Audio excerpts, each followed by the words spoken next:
ওহো, এই কথা বলছেন কেন ওখানে? যত অপদার্থগুলো সামনে বসেছে অসভ্য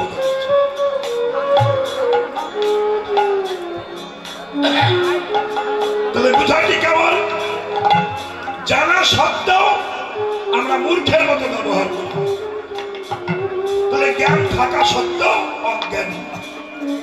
মনুষ্য জন্ম পাইয়া নরোত্তম দাস ঠাকুর বলছেন, তাহলে মানুষের করণীয় কি এটা প্রথম জানা।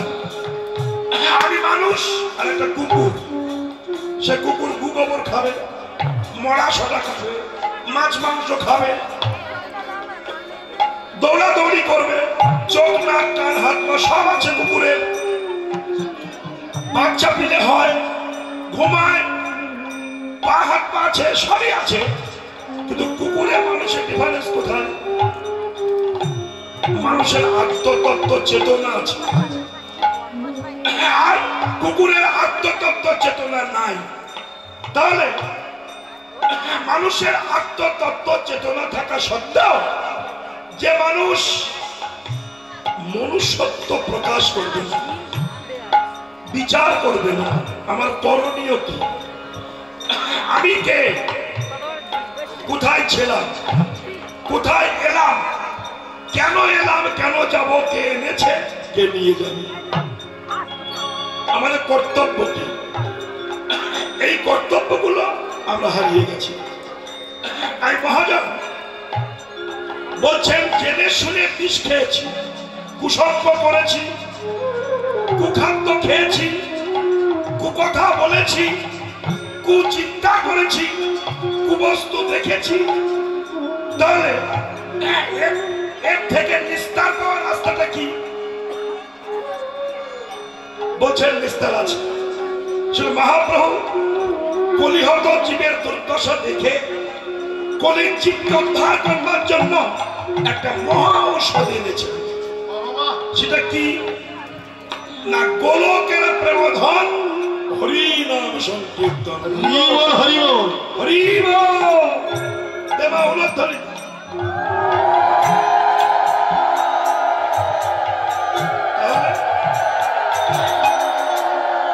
গোলকের প্রেমধন হরিনাম সংকীর্তন, রতিনা জন্মিল কেন তাই, সংসার দিশানলে দিবানিশি হিয়া জলে, চূড়াইতে না করি উপায়। আরে মারে কি জল খাওয়া বলে? আমারে খাচ্ছিস তোরা? জল খাওয়া বলে নাকি? জল খাবি মুখ দিয়ে, বগর বগর বগর কি? তাহলে বিষয়টি কেমন? কথাগুলো একটু মন দিয়ে শোন, দরকার আছে।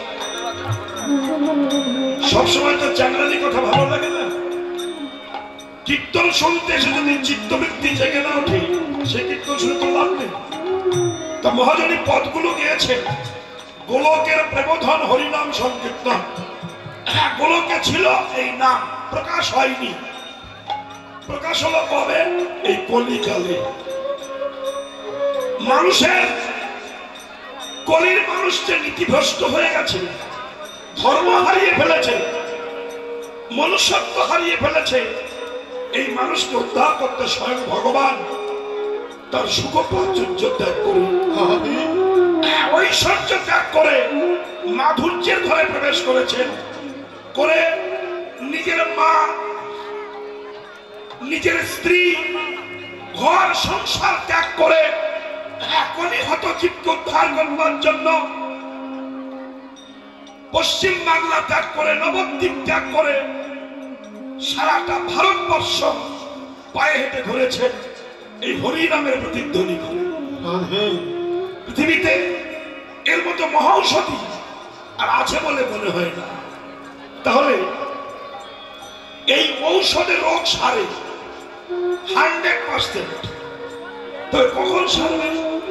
ঔষধে যদি ভক্তি জন্মায়, ভক্তি আর বিশ্বাস। নাম শুনলেও কিছু হবে না, করলেও হবে না, আগে হলো বিশ্বাস।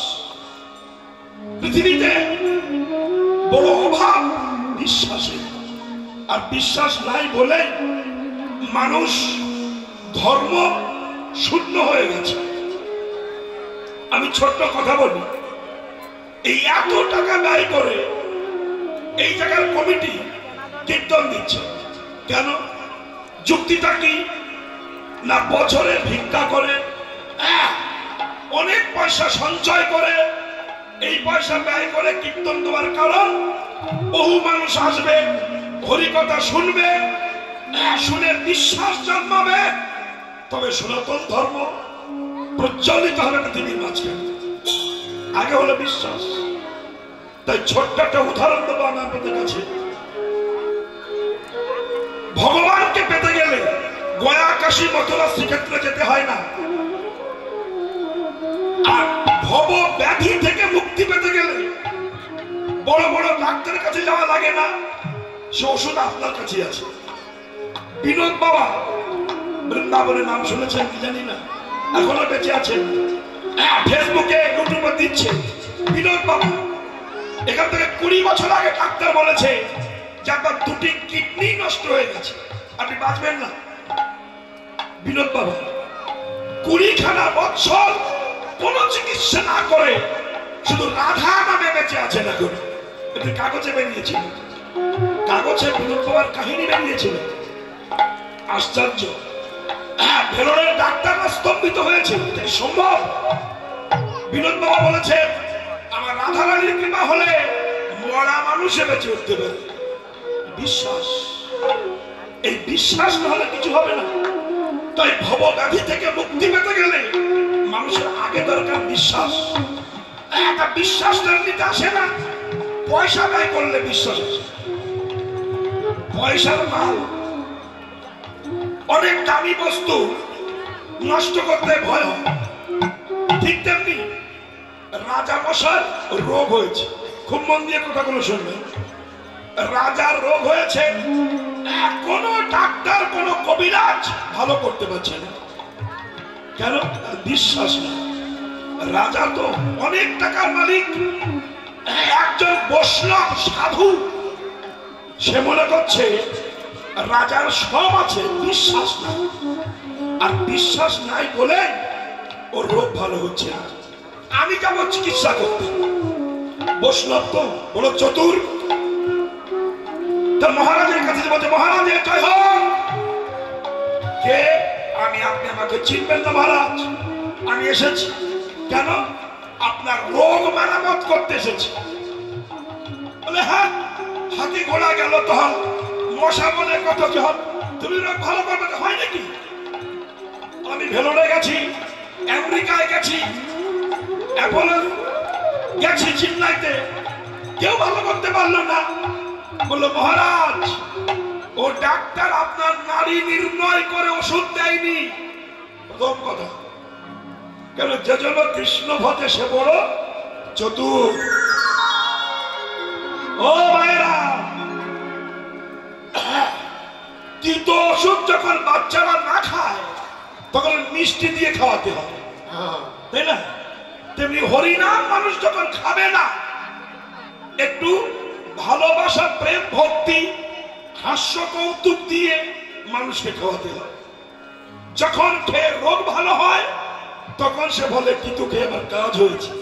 ঠিক তেমনি কৃষ্ণ ভক্তর বড় চতুর। বলছে মহারাজ আমি আপনার নারী নির্ণয় করব, কিন্তু এই বৈষ্ণব কোন নারী নির্ণয়ই বোঝে না, জানেই না। কেন? বৈষ্ণব ভাবছে আগে ওই রাজাকে বিশ্বাস জন্মাবো, তারপরে রাজার বাগানে যে লতা আছে ওই লতা থেতো করে রস খাওয়াবো, ভালো হয়ে যাবে। কিন্তু আমি যদি বলি আপনার বাগানে তেলা কচি পাতার রস খান, আপনার রোগ ভালো হয়ে যাবে, আপনি খাবেন কি? না। কোন কালী ভক্ত যদি মোটা মোটা জটা আছে, সে জটা নাড়িয়ে যদি বলে